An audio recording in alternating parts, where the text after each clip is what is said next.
shi wannan anti-cancer ne, kai antibacteria ne, kai anti-any inflammation ne. Saboda me? Ƙarfinsa da gafinsa da sinadarin da Allah ya ajiye a ɓawon lemu. Shi isa na ce muku, wato kayan daɗi, kayan marmari, kayan arziki, kayan nasara, kayan waraka, a dai dawo cikin kayan marmari don a zauna lafiya. Hey there. Subscribe to my channel. And also press this bell icon. To yanzu bari na ɗauki wani abu ban mamaki. Leman zaki shi ne leman zaki. An fahimta ko? To abinda nake so, abinda ake zubarwa kun gaishe nan, wato ɓawonsa da ake ɓare shi.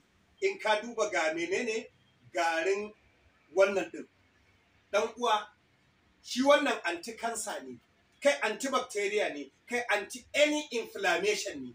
Saboda me? Ƙarfinsa da gafinsa da sinadarin da Allah ya ajiye a ɓawon lemu.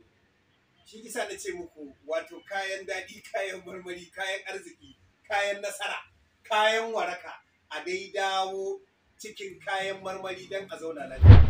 Iya ɓawon lemu kaɗai. Masu ajiya a firinji, manyan masu gidaje, ku zuba ɓawon nan a ƙasan firinji, ku zuba duk wani abun da za ku zuba, har nama, har kayan fruit ɗin da fruit and vegetable ɗin.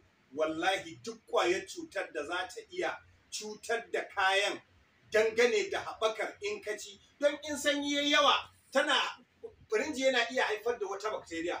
To idan ka zuba wannan a ciki, ka zuba kayanka, shi kenan ciki lafiya baka lafiya. Duk ƙwayar cutar da za ta bayyana a cikin ajiyar da za ka yi, kowace iriya ce, to ƙarfin gafin sinadarin da ke cikin ɓawon lemo, wallahi malam ya kone shi. In ka nika shi kamar haka kai garinsa, ƙaramin cokali da safe, ƙaramin cokali da yamma, to in Allah ya so ya yarda, mai asma ga magani, mai borin jini ga magani, mai matsalar kwakwalwa ga magani, mai kansar jini ga magani, mai ciwon mafitsara ga magani, mai infection ga magani.